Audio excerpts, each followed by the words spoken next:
में मौजूद हैं।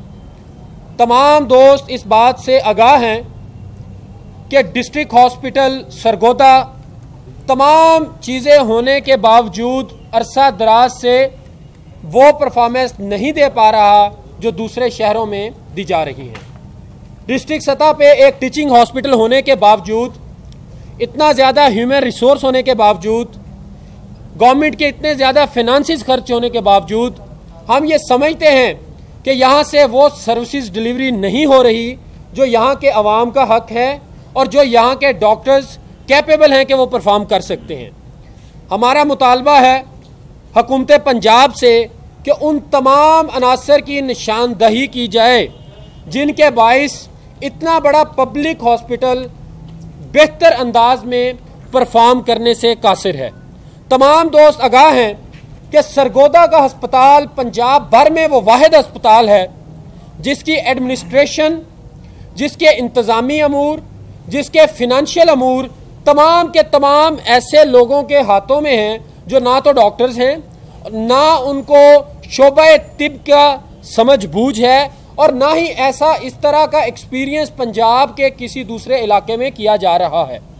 तो हम ये बड़ा वाज़े तौर पर यंग डॉक्टर्स एसोसिएशन पंजाब इसी जगह पर बैठ के बार बार ये कह चुके हैं कि सरगोदा के अवाम को नए नए तजर्बात की नज़र क्यों किया जा रहा है, सरगोदा की अवाम के साथ इस तरह की नाइंसाफ़ी क्यों की जा रही है कि जहां पर तमाम दूसरे डिस्ट्रिक्ट्स में, तमाम टीचिंग अस्पतालों में शोबा तिब और अवाम की सेहत हुकूमत पंजाब की जिम्मेदारी है, स्पेशलाइज्ड हेल्थ केयर की जिम्मेदारी है, गवर्नमेंट ऑफ पंजाब की जिम्मेदारी है। तो यहाँ के अंदाज निराले क्यों हैं कि यहाँ पे एक यूनिवर्सिटी को, एक नॉन मेडिकल यूनिवर्सिटी को तमाम स्याह सफ़ेद का मालिक बना दिया गया है और उसके सम्राट आपके सामने हैं।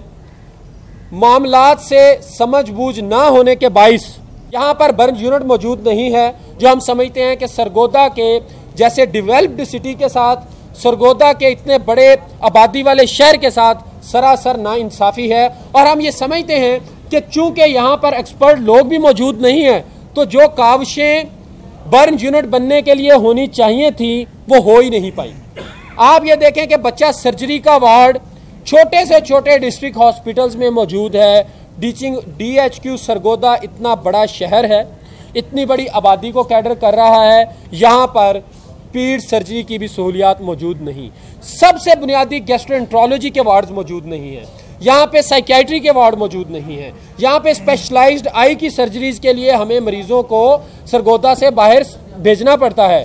यहाँ पे अमराज़े दिल के मामूली टेस्ट भी नहीं हो रहे, उनके लिए लोगों को कहा जाता है कि आप या लाहौर चले जाएं या नियर बाय टीचिंग हॉस्पिटल्स में चले जाएं। हमारा सवाल बड़ा वाज़े है कि आखिर कब तक इन अवाम ने और टीचिंग हॉस्पिटल के डॉक्टर्स ने आखिर कब तक सफ़र करना है, कब तक ऐसे लोगों के हाथ में अमूर रहेंगे कि जो टीचिंग हॉस्पिटल्स को और मल्टी डिसिप्लिनरी अप्रोच को समझते ही नहीं हैं। कब तक ऐसे लोग इतने बड़े बड़े पब्लिक इंस्टीट्यूशंस रन करेंगे जिनके बजट तो बिलियंस में हैं और उनकी सर्विसेज अगर आप देखा जाए तो शायद वो लाखों की भी प्रोवाइड नहीं कर रहे।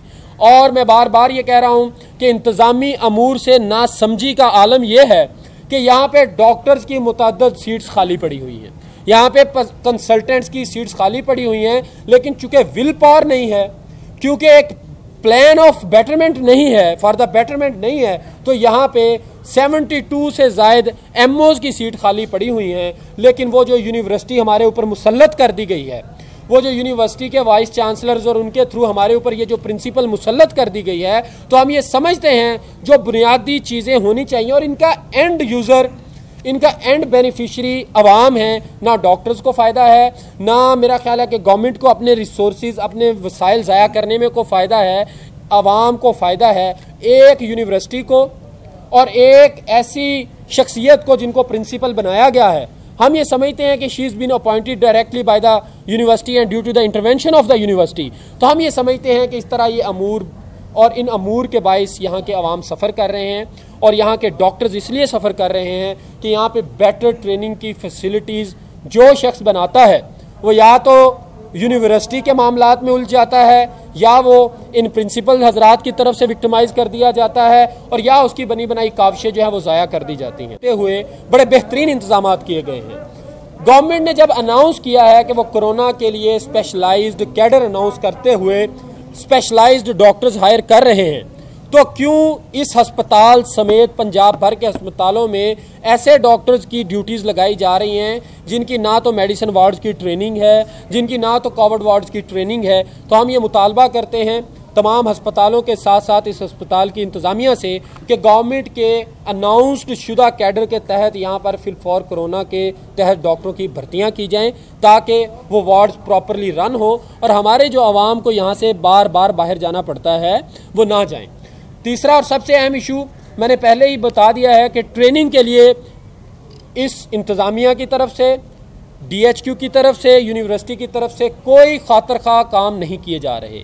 अभी तक जो एक प्रोग्राम गवर्नमेंट ऑफ पंजाब का अपना है MDMS का, उसके तहत यहाँ के शोबों को रिकॉग्नाइज कराने के लिए कोई बड़ी काविश नहीं की गई।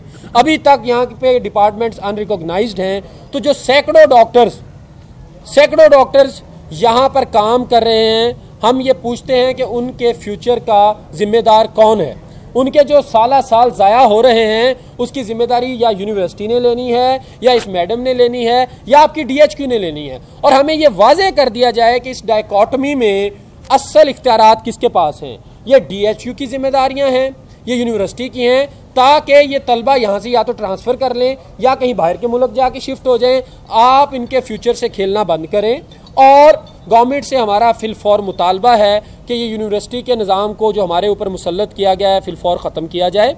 जिस तरह तमाम सूबे के teaching hospitals directly specialize health care के अंडर हैं, इनको उसके अंडर किया जाए और उसके थ्रू प्रॉपर एडवर्टीजमेंट दे के इसके यहाँ के नए इंतज़ामी ओहदों के ऊपर लोगों को तैनात किया जाए। बहुत शुक्रिया। मेरी गुजारिश है कि चेयरमैन साहब और SVP साहब मौजूद हैं, तो SVP साहब यहाँ पे हैं कि उन्होंने इतना इंतज़ार किया है और यहाँ पर मौजूद रहे और हमेशा हस्पतालों की, डॉक्टर्स की, मरीज़ों की आवाज़ बनते हैं और हर बेहतरी के लिए जो कोशिश की जाती है उसका हमेशा से वो हिस्सा रहे हैं। आज की प्रेस कॉन्फ्रेंस में मैं डॉक्टर सलमान हसीब, सदर यंग डॉक्टर एसोसिएशन पंजाब, मेरे साथ doctor Khizar Hayat, chairman young doctor association Punjab, doctor Shoaib Niazi साहब हमारे सीनियर कायद, सीनियर नायब सदर YDA Punjab, chief election commissioner Sajjad Dasti साहब तशरीफ़ लाए हैं बहावलपुर से, डॉक्टर फरहान असलम प्रेसिडेंट हैं निश्तर हॉस्पिटल के, डॉक्टर नुमान चौधरी प्रेसिडेंट हैं डेरा गाजी खान के, डॉक्टर उबैद वर्दक लाहौर से तशरीफ़ लाए हैं, he is the information secretary YDA Punjab. और मुझे याद है आज भी वो वक्त जब 4 साल पहले यहाँ पर आए थे और यहाँ पर डॉक्टर राय नवीद और बाकी लोग, इनकी वही प्रेस कॉन्फ्रेंस रिकॉर्ड पर है। हमारे मुतालबात वही हैं, ना जगह बदली ना मुतालबात बदले हैं, लेकिन हमारे मुतालबात वही के वही हैं। हालात पहले से ज़्यादा गंदे हुए हैं यहाँ पर अभी। इसलिए मैं आपके बताऊँगा जिस तरह जो बुराई की जड़ है वो ये है डायकॉटमी का सिस्टम, कि जहाँ पर रिस्पॉन्सिबिलिटी ऑन करने की बात आती है वहाँ पर रिस्पॉन्सिबिलिटी ऑन नहीं करते, जहाँ पे ब्लेम करने की बात है ये हमेशा हमें ब्लेम करते हैं डॉक्टर्स को, इंतजामिया को। जहाँ पे प्रिविलेज लेने की बात आती है ये सीनियर बन जाते हैं, ये उस वक्त अपने फ़ायदे उठाते हैं, और जहाँ पर हमारे लिए को स्टैंड लेने की बात आती है तो उस वक्त आपको कहीं भी नज़र नहीं आते ये लोग। इसलिए मैं ये कहूँगा, जैसे सदर मोहतरम ने कहा, करने वाले 4 डॉक्टर्स की फैमिलीज़ यहाँ पे मौजूद हैं और उनकी ऑक्सीजन पूरी नहीं हो रही है यहाँ पे। उनका कसूर ये है कि उन्होंने यहाँ पर आके ड्यूटीज़ की हैं, उनका कसूर ये है कि उन्हें अनप्रोटेक्टेड इन्वायरमेंट के अंदर आके SOPs पे अमल आप ना करें, SOPs पे अमल आप ना करवा सकें, 1 पेशेंट 1 अटेंडेंट पॉलिसी पे आप ना करवा सकें, प्रॉपर आइसोलेशन वार्ड आप ना बनवा सकें।